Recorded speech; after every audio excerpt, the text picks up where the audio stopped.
কি অবস্থা তোমার মায়ের? আপনি একটা কথা বলবেন, আপনার জন্য আমার মা মারা গেল। কি বলো? আমার মায়ের মৃত্যুর জন্য আপনি দেয়। আপনি বাবারে, আমি তো ইচ্ছা করে কিছু করি না। কেমনে কি হয়ে গেল আমি তো কিছুই বুঝতে পারতেছি না। এখন আল্লাহ রাস্তায় এখান থেকে আপনি যান। আল্লাহ, কি দেখি হয়ে গেল আমি তো কিছুই বুঝতে পারলাম না।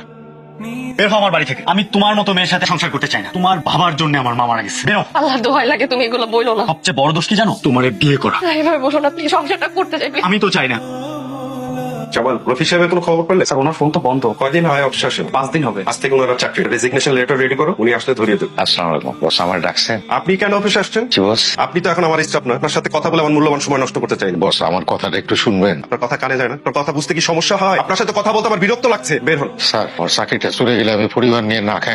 স্যার দয়া করে স্যার আমার সাথে এরকম করবেন না স্যার। আপনি না খেয়ে থাকলে আমি কি করবো? প্লিজ বের হন। স্যার আমার সাথে এরকম করবেন না স্যার। সব হারাই এখন আমি একটু অসুস্থ হয়ে পড়ছিলাম, সেই জন্য অফিসে আসতে পারি না। প্লিজ স্যার একটু দয়া করে স্যার। আপনার আবেগের কথায় তো আর অফিস চলবে না। আপনার যদি কোনো দেনা পাওনা থাকে অ্যাকাউন্টস থেকে নিয়ে বিদায় হন। বের হন। বস, আপনার দুটো পাই। আরে, কি করছেন আপনি? আপনাকে বললাম না, বের হন।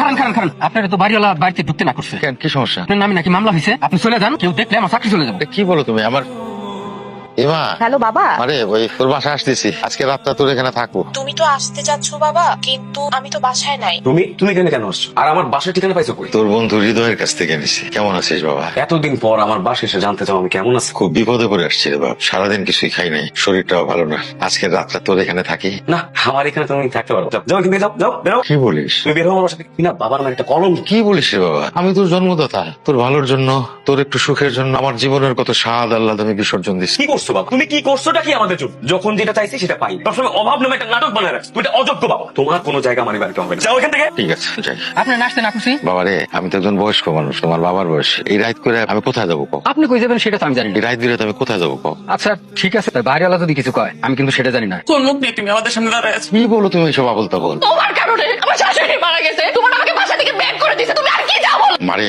আমি তো তোর ভালোর জন্য। তুমি আমার ভালো চাও না। আমি তোর বাবা, তোর এই সমস্ত কথা বলতে একবারও বুক কাঁপে না? না কাঁপতেছে, কারণ তুমি আমার বাবা না। তুমি যাও এখান থেকে। দেখছো না তোমার মেয়ে তোমাকে সত্যি করতে পারতেছে না। আমরা ভুলে যাই একজন বাবাও রক্তে মাংসে গড়া মানুষ, যার ভেতর লুকিয়ে আছে অসীম ত্যাগ, নিঃশব্দ ভালোবাসা ও অদৃশ্য স্নেহের গল্প। একজন বাবা কখনো ক্লান্ত হন না, কখনো অভিযোগ করেন না। সন্তানদের এত ভালোবাসা দেওয়ার পরও বাবারা কেন অবহেলিত?